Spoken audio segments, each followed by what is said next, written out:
Okay, we already know that the very first branch of Minecraft updates has the name Pre-Classic. This is where it all started and how a game like Minecraft was born. I recommend you to watch the first part to fully immerse yourself in the stages of development of this marvelous game. Of course, we are still far away from the full-fledged and fully official release of the game. Ahead of us are waiting for in-dev, inf-dev, alpha, and of course beta branches of development. Today, we will fully immerse ourselves in the stages of creating the classic version of the game. And you will even learn that a remake of this version was officially released in 2019. Leave a like, subscribe, hit the bell, and we'll get started.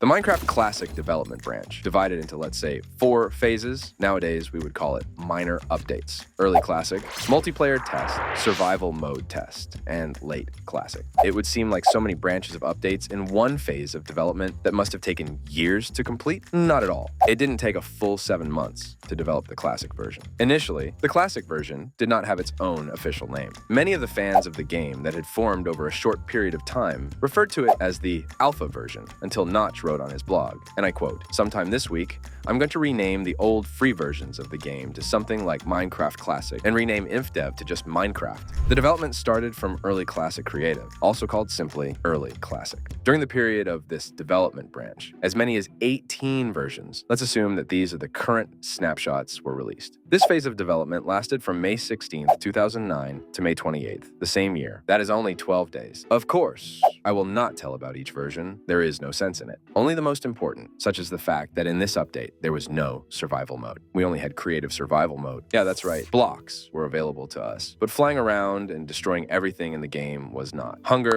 saturation, and health were of course not available either. Destroying bedrock was not allowed in this update. Yes, it first appeared at this stage of development and served only as a regular barrier block, which simply limits the world. Blocks of sand and gravel also appeared, and these were generated only on the beach and only 1 block thick. Often they were at ocean level and below. But the most interesting thing was their gravity. Yes, it was already scripted in the game, but instead of a smooth animation of falling after the breaking of the lower block, gravel or sand instantly appeared in its place. In addition to the usual blocks, here also appeared ores, gold, iron, and coal. Of course, they are not available for mining and served only as decorative blocks that complement the world of the game. We have the opportunity to simply destroy them, and that's all. But in the list of blocks that we can build with, unfortunately, they were not. Water and lava have finally gained their full power. After all, they are now fully generated in this update. Water was behaving extremely strangely. If in the current versions, we know that it has a limit on spreading from a single source, then in this version, there is none. If you give it an empty space, in a few seconds, it will be completely covered with water. To limit the world, even the largest sizes, by the way, appeared. Now, we had a choice between small, medium, and large. Notch decided that instead of the typical and boring barrier, he would simply surround the entire map with an infinite ocean. Seemed like a great idea, but he still added an invisible barrier block, and it's impossible to get outside the map. The first caves have also started to be generated in the world, and I will tell you that they look pretty good, almost the same as they were before the cave update. In addition to caves, there were trees in this world. They were full-fledged structures with blocks of wood and leaves. During the development of this version, Notch experimented a bit with the visuals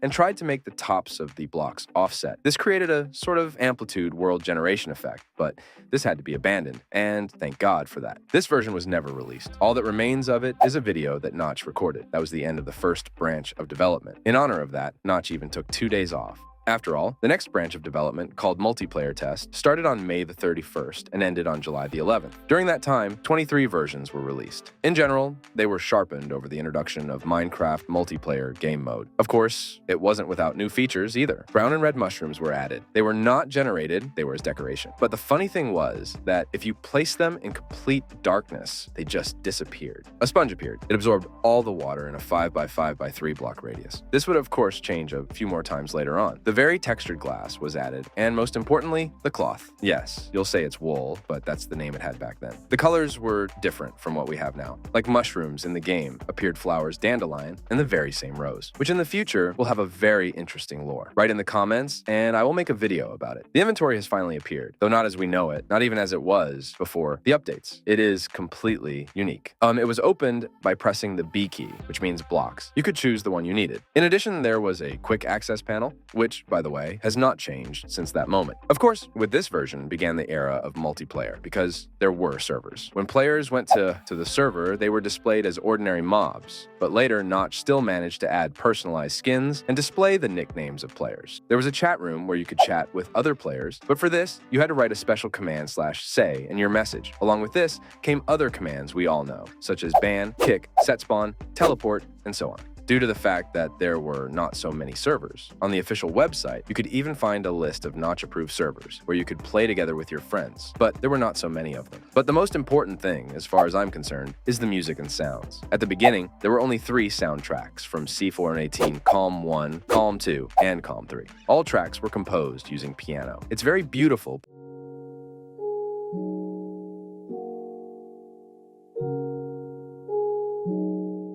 The sounds at that time were not used as they are now. They were divided into categories: earth, gravel, stone, and wood. Please listen for yourselves.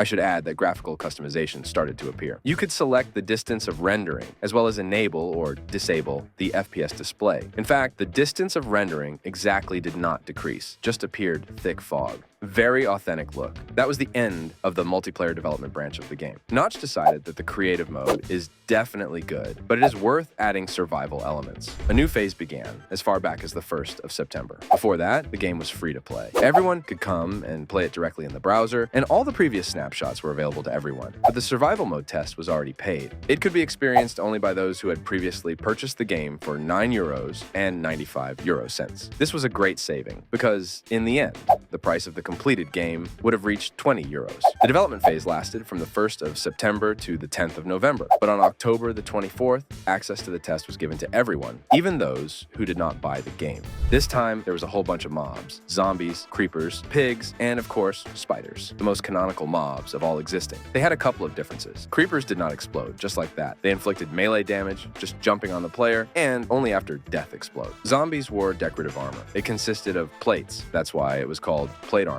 At the same time, it did not protect in any way. All the mobs had 10 hearts of life. So Notch equalized the mobs, but the spiders were the fastest. They had the same speed as the players. Skeletons wore iron helmets and shoot purple arrows just from their hands because at that time was not added bow as such. After they died, they would also explode, but the explosion would blow up a bunch of arrows, which you could eventually pick up and use by yourself. You may have already noticed that a health bar appeared. The player had 10 hearts, and as soon as the health dropped to 2, the scale started to shake. There were also ways to take damage: falling, drowning, lava, damage from mobs, and arrows. There was no hunger scale yet, so eating directly restored health. You could eat brown mushrooms. They restored 2.5 hearts. Brown mushrooms dropped from pigs, but if you think of it, they could have been truffles. And as you know, pigs search for them. But that's not where we're going. Red mushrooms too could be eaten, but they caused a damage of 1.5 hearts. Once a player died, there was no way to respawn. The world was simply not available for play. And we can say that the hardcore mode of the game appeared long before it was officially introduced in Minecraft. To make it less scary for the player,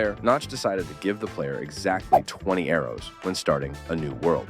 They could be fired using the tab key. When they ran out, they had to be picked up from skeletons. However, further to the arrows was added dynamite. The number was reduced. They were only 10 pieces. Maximum dynamite could cause 6 hearts of damage, but still the specific damage depended on the radius of the explosion. In addition, there was a system of experience, or rather a system of points. The player was rewarded with points for killing each mob. Pig and sheep gave 10 points, zombies 80, spiders 105, skeletons 120, and creepers as much as 200 points. They were just a marker of the player's awesomeness. You couldn't spend them anywhere or get something in exchange. What's survival mode without mining blocks? Now, officially, they could be mined by hand. There were no tools. Everything was the same as always, except that slabs fell out of coal, and their solid block versions fell out of ores. Stacks at the time were 99 pieces. Recently, by the way, the developers have returned such an opportunity with the help of commands. From the unusual was the ability to turn on and off the rain by pressing the F5 key. In my opinion, of all the stages of development of the classic version, this one was the most interesting and unusual. After it, the last, 4th stage began, which was called Late Classic. The development lasted from October 27th to November 10th, 2009.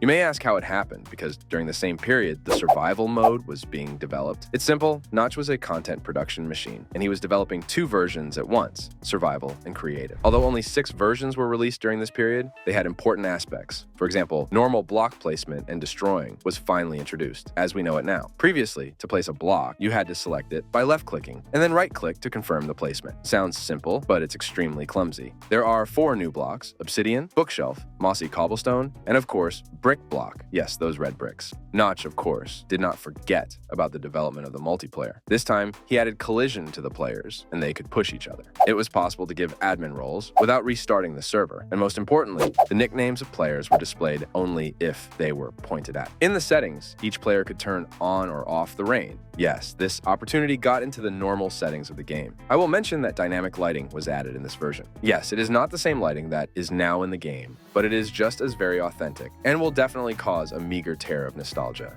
Mobs this time were added a little just one sheep. After killing, she left not wool, but mushrooms. After a punch, she dropped from 1 to 3 blocks of cloth. Exactly cloth. But the problem was that it was only available in survival mode, and it was disabled by default. It was necessary to get into the game files to change it, but overall it was possible. Developing so much content on his own was quite easy for Notch, because he saw the feedback from the players, and he wanted to create something new. Of course, he also wanted to make some money. Although I will say that the last classic version of the game was available for free for a very long time.